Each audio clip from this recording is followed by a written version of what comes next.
Here we go. Hi, everybody. Here we are. Everybody, I already started. Great, right? So, hi, everybody. So, here we are for another session, another episode, another tale in our Language Worker podcast. So, today I have amazing guests, as I always do. And I thought it would totally make sense to have Tiziana and Mafalda together because they are amazing women in business and they work in slightly different or very different areas. I don't know if they're very different because I'm sure that there's a lot of moments where they would meet, right? But we'll talk about that now that I think about it. But the truth is that the core of your business is not the same, but you have in common the fact that you're ladies, you're in this industry where a lot of the people who do the work are actually women, but a lot of the people who own agencies are actually men. So I really want to know your opinion about that too. But let's start with just a little introduction by our Mafalda, because I always explain this, right? So I've met Mafalda many times in person. She's my fellow Women in Localization Portuguese chapter, or Portugal chapter. Yes, that's the correct way to say it. And we have been, doing a lot of things in the same spaces lately. And of course, we met in person a couple of times. So I know Mafalda. Mafalda is my friend. Let's say that, right? And Tiziana, kind of the same happened, except for the fact that we never actually talked to each other, but we have been going to the same events and have been present in the same spaces. She's also in Women in Localization, not the Portugal chapter, and she will talk about that. But this is why I thought it was a great idea to have them both together, because why bring only one if you can invite two people, right? And I always like doing that, so that we could all get to know each other a little bit better, and for me to actually get to know Tiziana for the first time, right? So I kind of know what she does, but I want to know a lot more than that. So let's go. Thank you so much for being here, ladies. And as always, I will start with the person I met first, and that is Mafalda, of course. Thank you so much, Mafalda, for being here. So just a little bit of an introduction, no details, just, I'm Mafalda a little bit like that. Okay. First of all, thank you for having me. It's always a pleasure talking to you online or whatever. So my name is here. Mafalda already mentioned that I run MULTIvertentes, which is a Portuguese LSP based in Porto. Um, it's going to be 24 years this year, so a while. And we specialize in medical and healthcare content and work mostly for that vertical, although we also have other types of clients for our domestic market. I'm with you in Women in Localization Portugal chapter from last year, so it's also a new project, which is going great, as you know. And I'm also LocLunch Ambassador for Porto. For those of our listeners that already know any of those networks, they're both wonderful initiatives. So this is the other part of my professional life that I really enjoy. And it's a pleasure to be here and to meet Tiziana also. Okay, thank you so much, Mafalda. So let's go in here a little bit, but just a little bit about Tiziana. No, I'll save this because then we'll go into the details, right? So thank you so much, Tiziana. I mean, it finally happened. We started talking about having Tiziana on the podcast forever, and now Yeah. it finally happened. So I'm very happy that it ended up happening. Thank you so much for being here. Thank you so much for having me. It's a pleasure to meet you both, even if it's a virtual meeting, but it's always a pleasure to speak with you. Well, I'm Tiziana Bottone.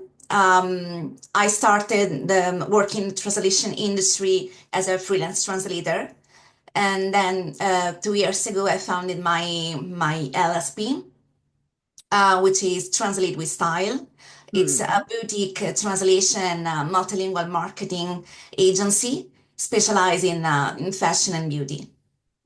I love it. I was like, oh my God. I've already had ladies who do also translation in the beauty area, and it was fascinating, the luxury and beauty, and I'll have them again maybe. Oh yeah, that's right. And so it's something that really interests me, strangely enough, right? Probably you wouldn't associate that with me, but it's something that I think that as a field of work. It's very, very interesting. And so I cannot wait to hear a little bit more about it. But let's go back to the little Mafalda, right?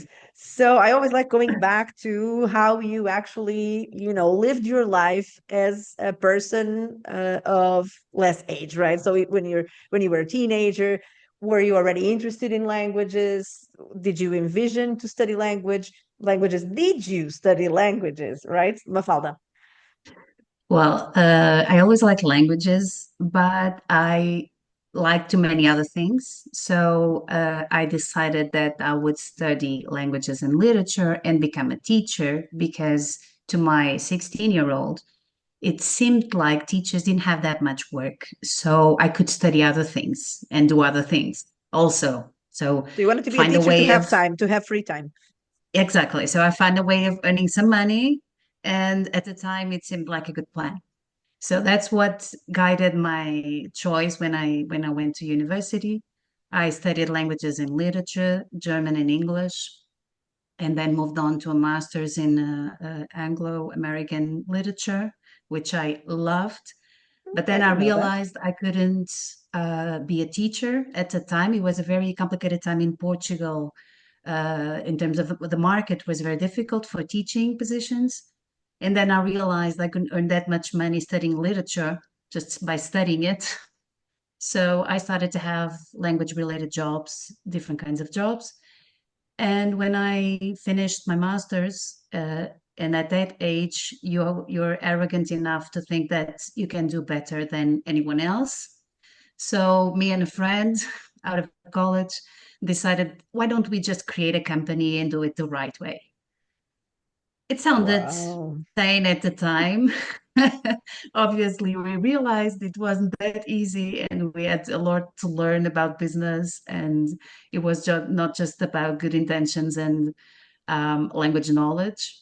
And I think I'm still in that process today. So I'm still learning.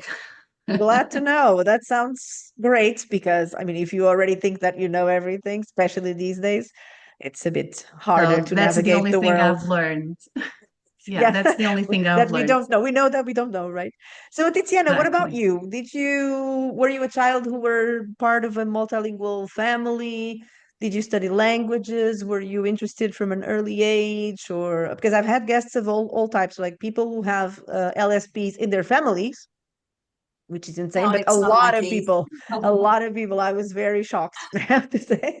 I was not expecting that, but it's more common than I imagined.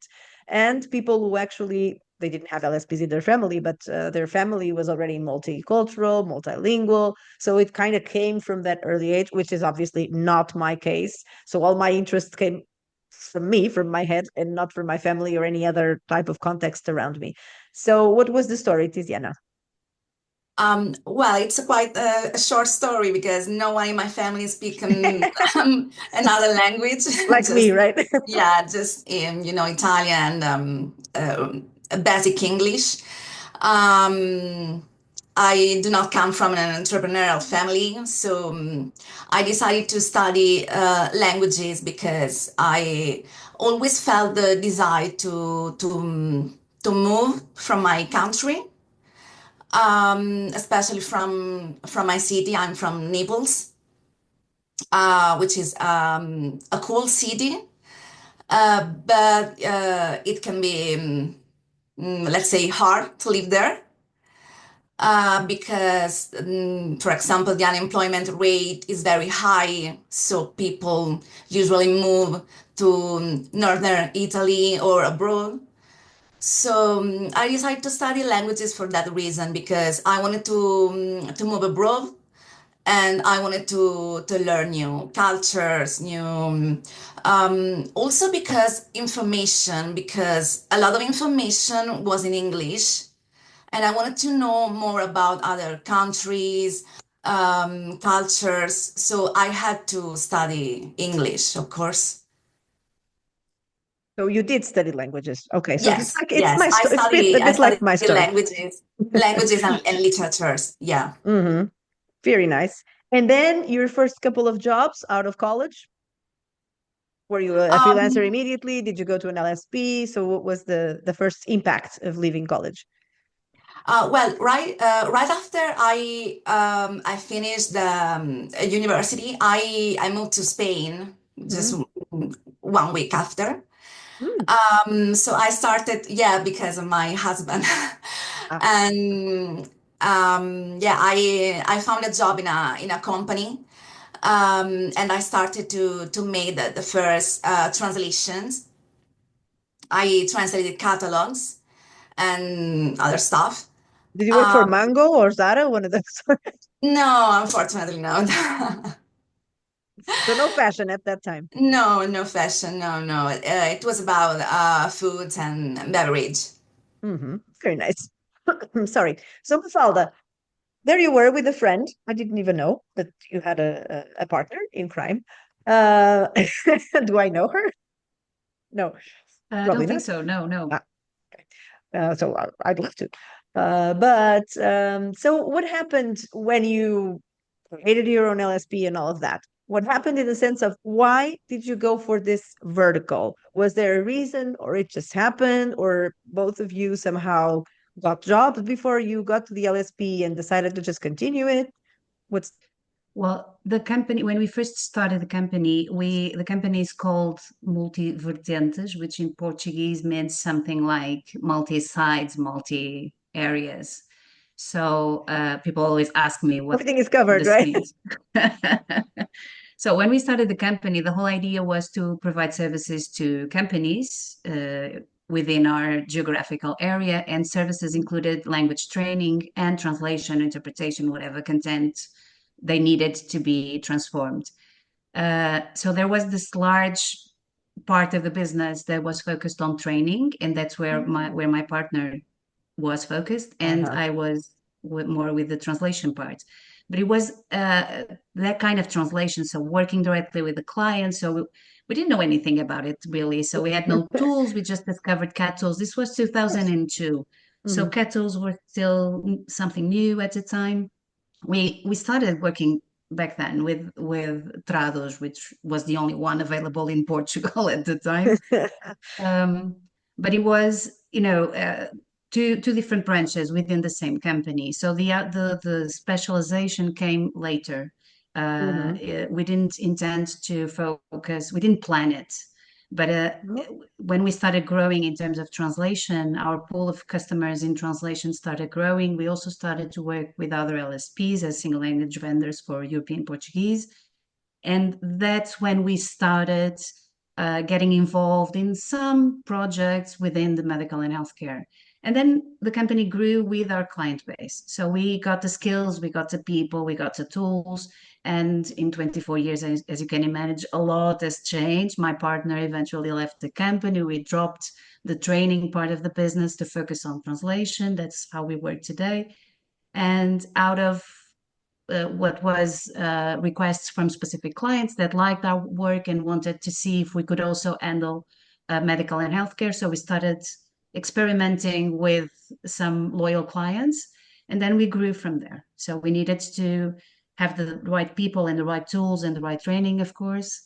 But it kind of grew out of our customer pool rather than being something we planned to go for initially. I see. It totally makes sense.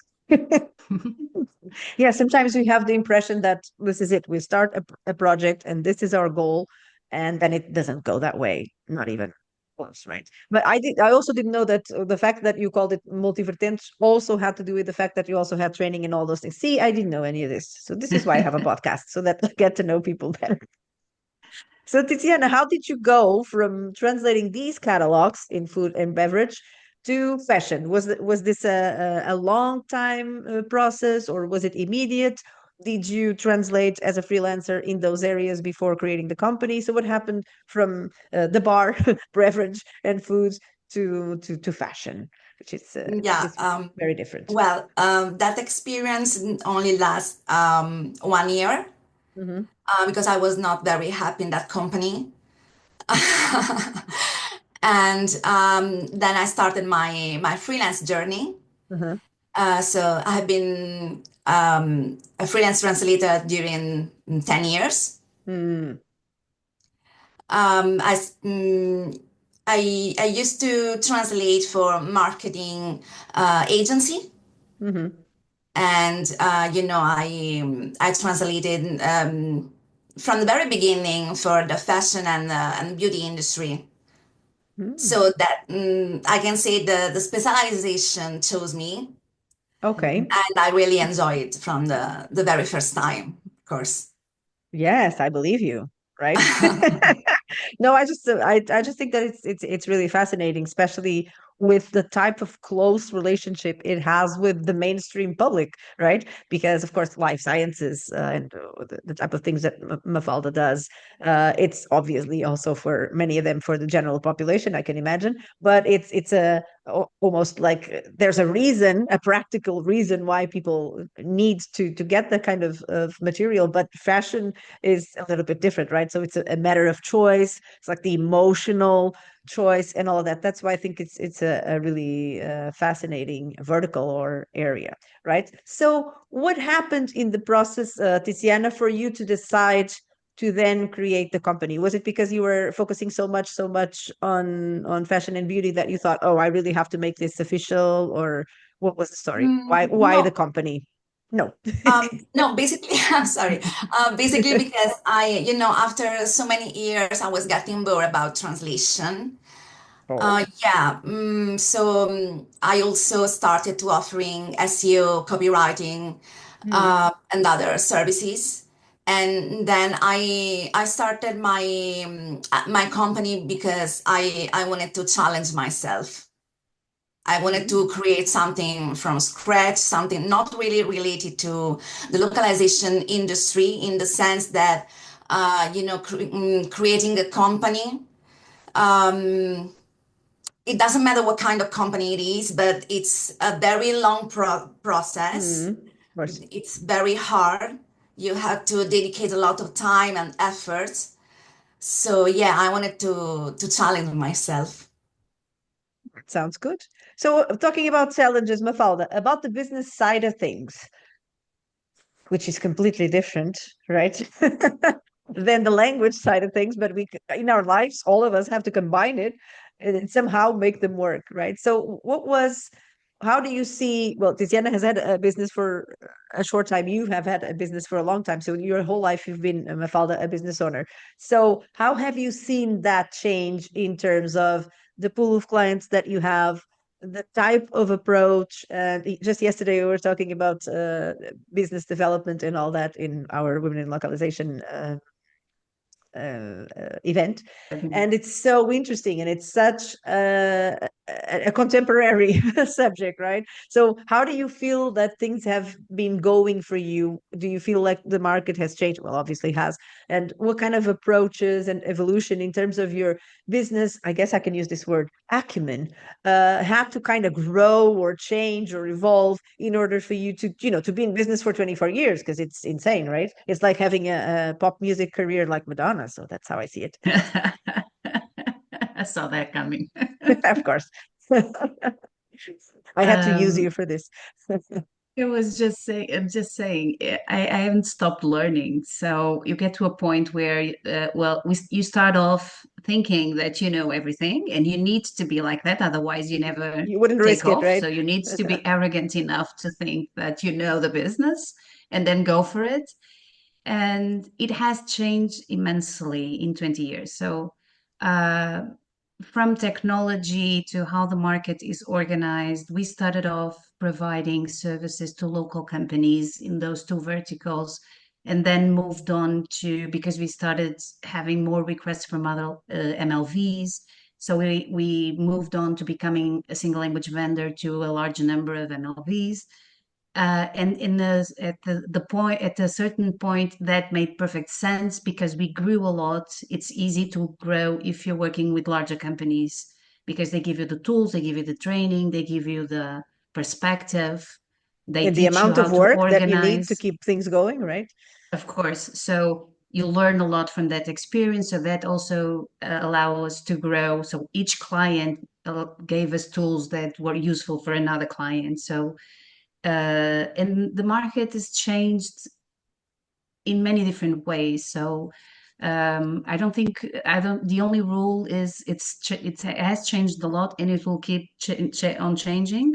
And the only difference I see now is that it now changes faster. Mm. But it has been, you can never settle as an entrepreneur. So there's always something new that you have to be on the lookout for. You have to get new skills. You have to learn. You have to update your resources, technical resources, human resources. So there's a continuous progress of update that never stops. That's how it feels to me, at least. Mhm. I can't even imagine working like we worked in 2002 now. It's changed in so many different ways. Mhm. So, Tiziana, you have just started your business, but you have started your business in a moment where most people would think that would be, not the right moment, because it's never the right moment, right? There's always No. reasons why. We always find a reason why it's not the right moment. But, in the mainstream, we would say that it was exactly when things change more drastically, and now we're living with the consequences of those changes. So, even knowing all of that, because obviously you were aware of everything that was happening, uh, I know that you did it to challenge yourself, but how have you seen the change from when you were a freelancer to now that you are a business owner? Did you feel the impact of the massive entry of AI in our lives immediately, or did you feel that creating the business and the evolution of the industry just happened at the same time by chance? Or did you feel like, oh my God, how am I going to start a business right now when things are changing so much? So how was it? What was your thinking process? Actually, I launched my business the same year, the high of the AI. So Yeah, everybody told me, why are you doing that? of course. Why are you investing so much effort and money also in this idea?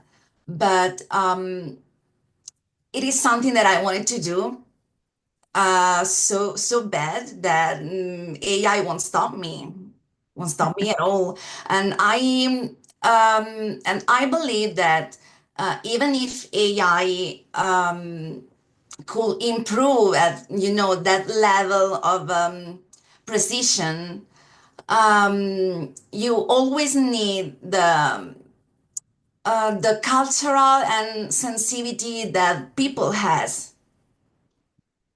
Mm, So I still think that our jobs are really valuable, hmm and AI won't replace us.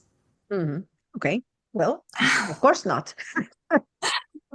So, Mafalda, how do you feel that the landscape of your clients is right now in comparison to where it was when you started, or some years ago, like 5 or 6 years ago?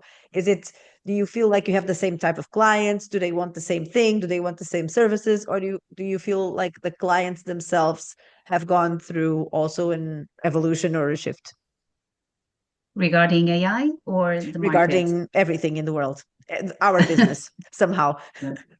So in terms of clients, our domestic clients, I always say the future is here, but it's not come to everyone at the same time yet. So there's different futures. So that's what we're facing right now. Some of our more traditional clients are still doing things like they did. So they just want something translated, and it's kind of work in silos. They want a text translated, they send it over, we translate it. They don't want to know what kind of technology we're using, which they just need that text in German, and that's it. Hmm So we Okay. still have that. So those are the classic clients. We still have that, right? So, but on the other hand, all the part of the business that was related to providing Portuguese services to MLVs has been through huge changes for Mhm, everybody everywhere, I think. So it's not only Portugal. So the technology has impacted a lot more that part of our client pool, because now the relation with other language service providers has changed. The amount of the volume of the content that we process is probably less, a bit less, but also done completely differently. We still have client MLVs working in a more traditional way. So it's post-editing machine translation, of course, but without much AI involved. But for others, the process has just completely changed, and we've even lost some of them, of course, because now we're being replaced. The added value that made sense maybe 6 years ago is not necessary now. So we in the process of, like many other boutique LSPs, I guess, of restructuring our value proposition, trying to find where we can add value in this new way of working with technology. And I think we can still have a valid contribution. We can still help other companies, but we'll be doing different things, obviously. We already do several different things, but it's still we're still in that process of reorganizing. For the people on the other future, so the other types of clients, for end customers, there's those that just do it as they always did.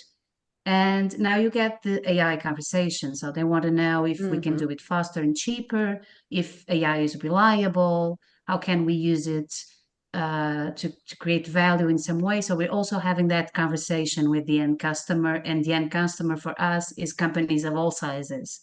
So for a more tech savvy person on the company side that we're talking to, there's one type of conversation. For others, there's also people that are very scared about technology. They want us to make sure that we don't use any of that.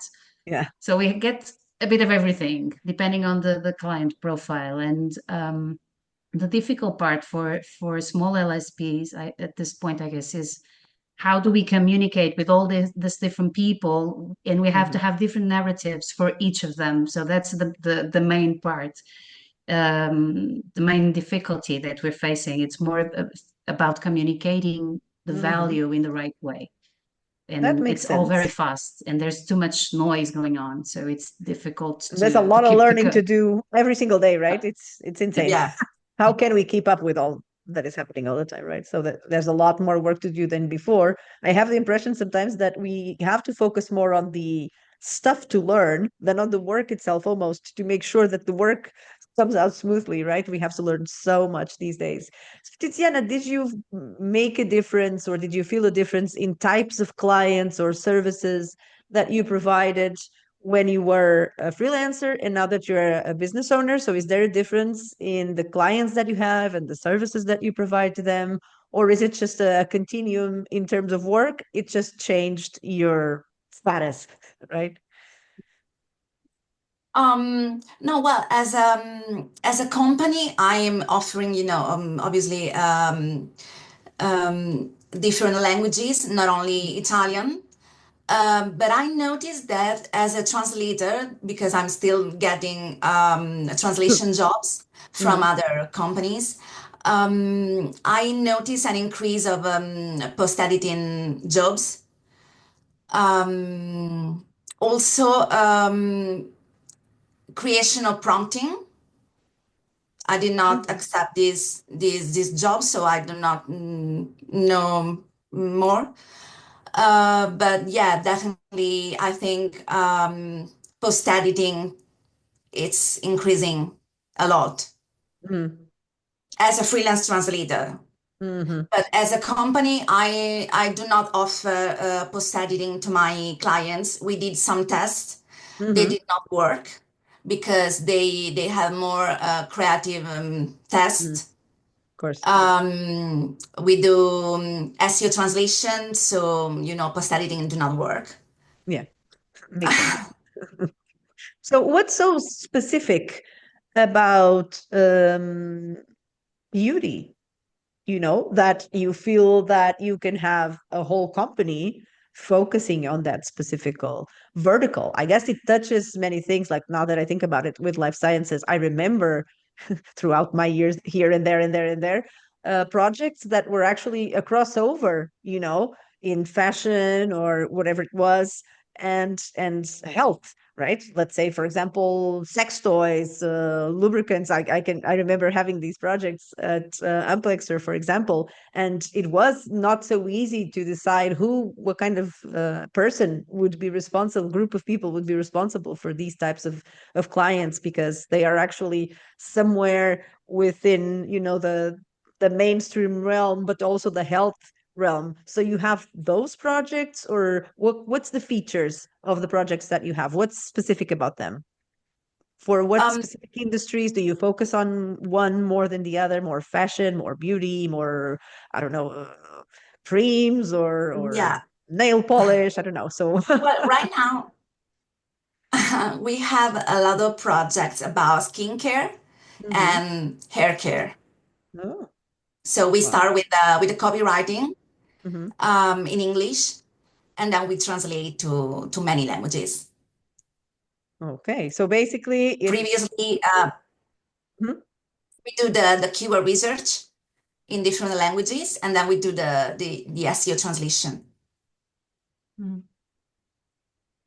And so you have now a group of freelancers working with you so that you can Yes. cover multiple languages. So when you were a freelancer, oh, well, I guess you do both at the same time, right? You're working yourself and then you have the company. Yeah. So is there a difference except for the services? So in terms of subjects that you touch, is it the same thing, or is it more varied in your career as a translator than as a business owner? How does that go? Because I'm sure it's not only skincare and hair care, right? Well, as a translator, I translated a lot for sportswear. Oh. Yeah.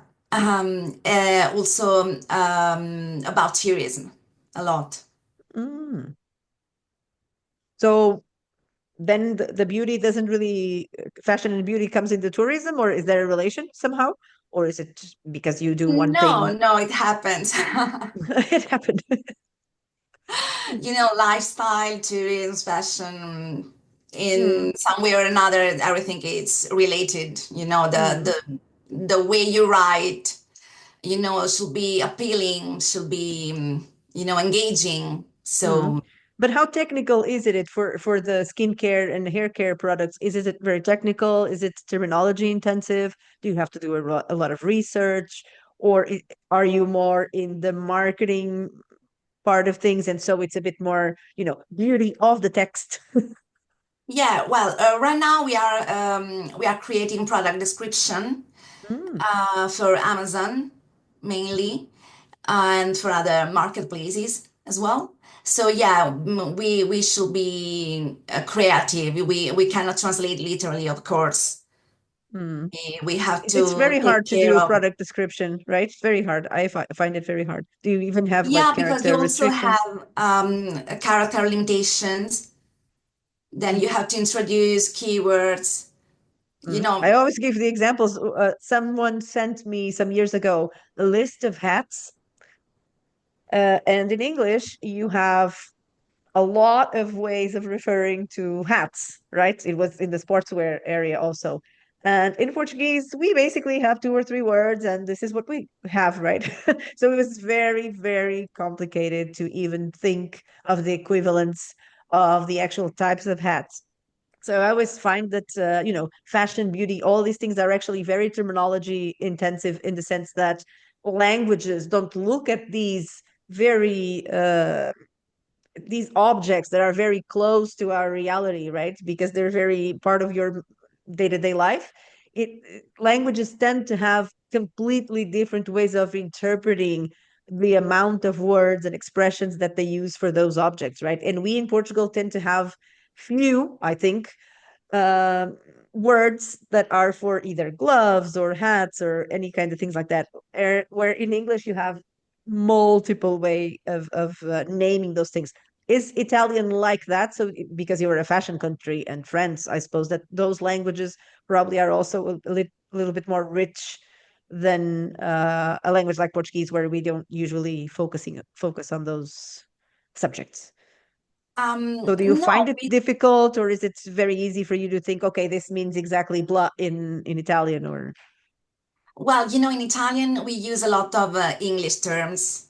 Mm. and also French terms for the fashion field.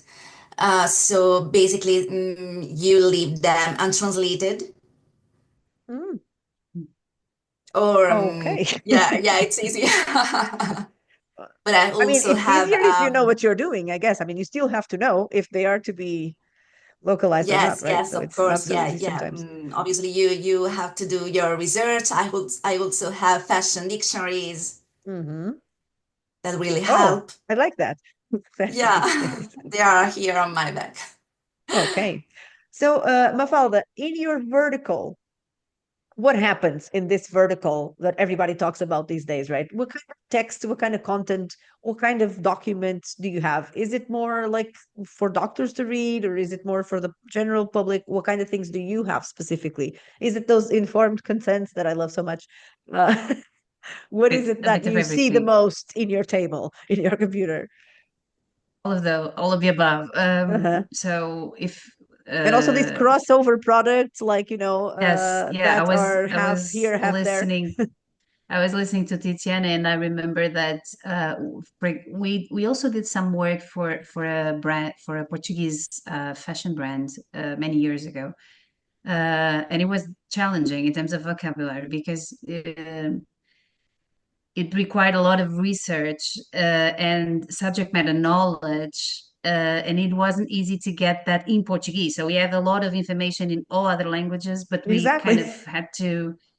What we did with that specific company was take the translators there to see, to speak to them, and to have them explain, the fabrics and sewing processes. And it was really complex. And we needed to get it from the client. At that point, it was a large client, so it was worth the trouble to go there every now and then just to to speak to them and to learn more about the product. Not only the product and the marketing part, that it was kind of easier, but also the textile terminology in Portuguese, because I'm with you, so a hat's a hat. But it turns out there's lots of words for that in Portuguese too. We don't use them in our common language Exactly. Mm. conversations. So, but And then they did clients know wouldn't them. identify them either, right? So that's not so easy. The mainstream client.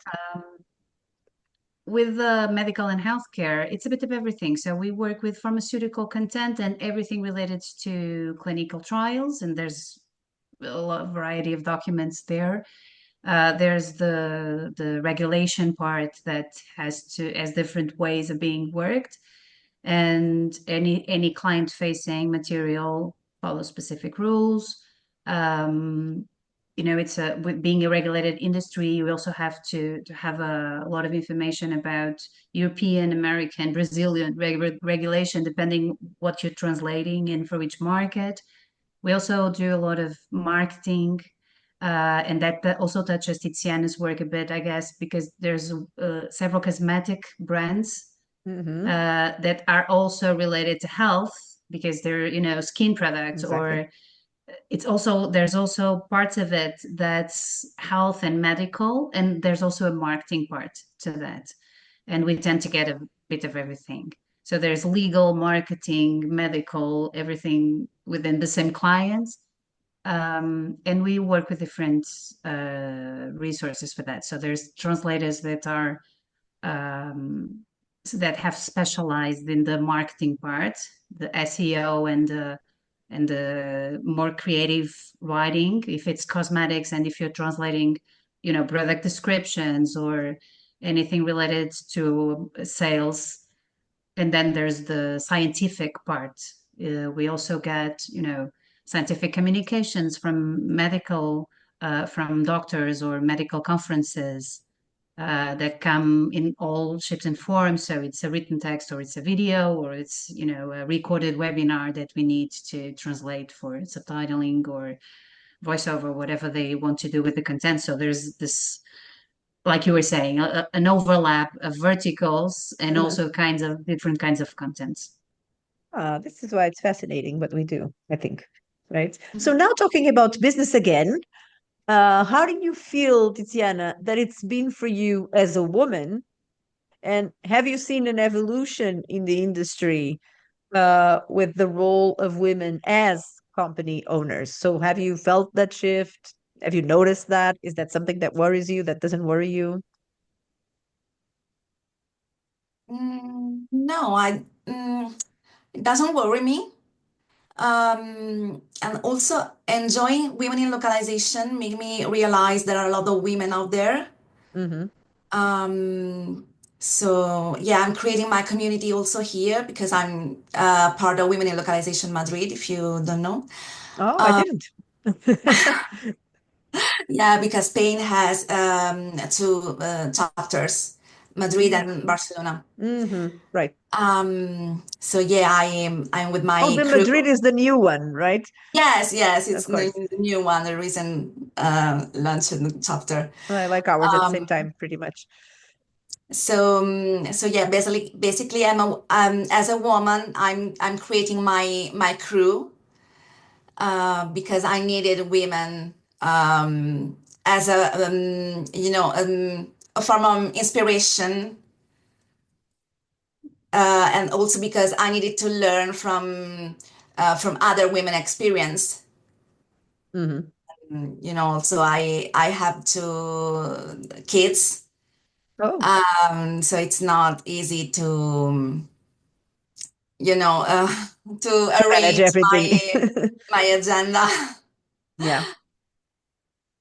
So Mafalda, now we have women in localization in Portugal and everything else. But when you started, at least the people I know who have had their companies for a bit longer, so people our age, they tend to be men who are company owners, with the exceptions of, the ladies that we have in Lisbon for subtitling and the media localization and all of that. But in terms of the general LSP that we know, I guess the vast majority of the people I can think of that have had their business for a long time are actually men. So have you seen you yourself an evolution in the way that we have a say these days in the industry, not only as the performers of tasks, but as businesswomen?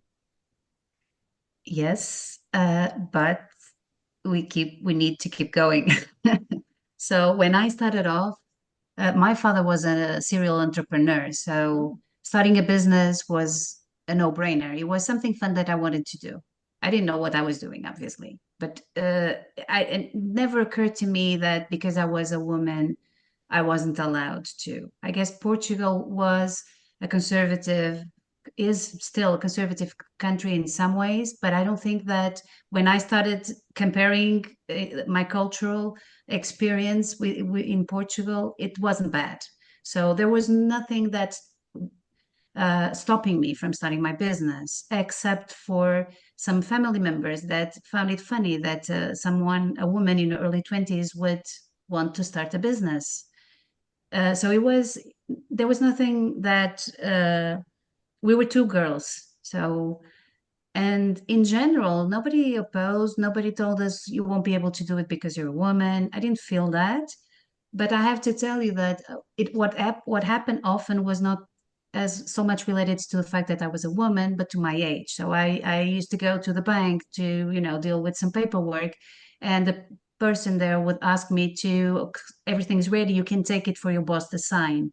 Mm. And I would say that would be me, and I'm here so I can sign it. So, but it was because I was very young, and people would think that there was someone else running the business and not me, and not because I was, maybe also because I was a woman, but it was both things, age and gender. um, I've been engaged with women organizations of different kinds, and I do agree with what Tiziana was saying. We really need that kind of peer support to for us to know that there's nothing stopping us. We're perfectly able to raise our kids and do our job. And but there's a lot of work to be done, and in different cultures, this is even more so. When I started to be involved in international groups of women supporting organizations, I realized that I was privileged to be able to create my company 20 years ago, being a woman and being so young. Startups weren't a thing in Portugal at the time, so there was no ecosystem, there was no supporting network at the time. We just learned by doing. everything is very different now. So I don't think that presently this is not an issue. It's easy for women to launch their business and succeed, but we still have a lot of work to do in terms of um, mindset. And so that, because I think women do start, but then kids come up and then we have to choose, or we have to decide if we want to spend more hours with our kids or dedicate those hours to our businesses. And that's where I still think there's a lot of work to do, because it's not up to us. So the system needs to change a little, because we need to be with our kids and we need to be mothers also and be present for them. And that shouldn't affect the way we run our business, and it still does. With young kids, when they grow, it's easier, but we still have a lot of work to do there. And sometimes, like Tiziana was saying, just having a peer group that supports you and that tells you it's fine, you're tired, so you're not doing this today, and that's it. You're doing it tomorrow, and it's fine. But you need someone to, say it to you so that you don't feel frustrated because you're either missing the family part or the work part. So I think we still need to grow more, to continue doing that, to continue creating support groups, professional support. I mean, like women in localization. And I think it's wonderful that this year three new chapters launched around the same time. So yours in Madrid and ours in Portugal and Turkey, wasn't it? Yes. Also around the same time. So we're moving in the right direction, definitely. Very well said. So before we leave, final words, and I would ask, since it's still the beginning of the year, so Tiziana, what's coming this year? So are you just continuing your path and, doing what you do, or do you have plans, or the fact that you're now part of Women in Localization has changed things for you? So what's the year looking like? Well, as a business owner, obviously this year I hope to grow. I hope to reach new clients. I hope AI won't stop us from doing what we are doing. And as a women in localization member, I hope we can do great things here in Madrid, because we are creating, a supporting group here in Madrid. So, well, basically, I hope things at least do not get worse. Okay, that sounds sounds good. So No, Mafalda, well, I must be honest, because 2 years ago, right after I started my company, I went through burnout. mm, So I don't want to overcharge things, and I really hope that things can keep going well as they are, and without affecting the mental health. mm, that makes sense. So, Mafalda, what's the story for you and us as women in localization and everywhere that we are? So, what's the year looking like, you think? So, at least what you think right now for the near future. Well, I've got to a point where business renovation has happened so many times that it's just another one. Mm, But we are facing a difficult period from last year, so it's not the coming year. We're already in a because we needed to restructure the way we work, especially as a single language vendor for other companies. So we're just starting again, like we mm, have done in several cycles along these years. And some people told me that I'm too optimistic, but I guess I really have to to be. So I'm really optimistic about the new things that we'll learn and we'll have to do, while realizing that we do have a lot of work at the moment. We need to, change the business, change the value proposition, change the communication, go for different kinds of customers, go for different tools. AI is not going anywhere. We need it. We need to incorporate it and make best use of it, help our clients make the best use of it. So to me personally, that's all very exciting. I'm very excited about where this is going and all the new things that I get to learn. But there's this heavy weight of a company, uh, the history of the business and how the business is at this point, and that in realizing that we need to change. But change has always motivated me, so that's where I am. And I've also learned to not get too desperate because it all comes out well in the end. We just need to focus on the task at hand. We need to be able to focus on the work that needs to be done and the changes that need to be implemented. And sometimes it's also new and also fast and it's a bit heavy. So we need to step back and focus on what needs to be done today. And that's how we move forward. And I hope that in 6 months' time I can see some operationalized changes already and the business moving in the right direction with the market, because the market is also changing very fast. And I'm so very excited about our Women in Localization project. As you know, I usually say that the problem with our Portuguese chapter is that there are too many ideas and too many things that we want to do. So I'm really excited about it, and the fact that we're giving back to the industry and supporting other women and men in the process. That's a really fulfilling part also. Wow, that's amazing. No one could have said it better. So, thank you so much, Tiziana and Mafalda. I know you have lots to do. Everybody has lots to do. So let's try not to push it too much. Thank you so much for being here. It's always great to know, a little bit more about you. Still, with Mafalda, I learned a lot about you that I didn't know. And it's fantastic to also hear your plans for the future and the way that you are obviously helping forge the way for a better future for all of us, especially women, which is still so necessary, but this is what we have. And it's true that we are very lucky that we live in places in the world where we have basically the same opportunity as everybody else. But it's not like that everywhere. And we really have to keep our minds also focused on the people who need to find strength in examples that they will see from other parts of the world in order to live their lives better, at least in having more hope. So thank you so much, girls, and have a wonderful year. And I wish you all the best. And thank you so much for being here. Thank you. Thank you for having Thank me. you.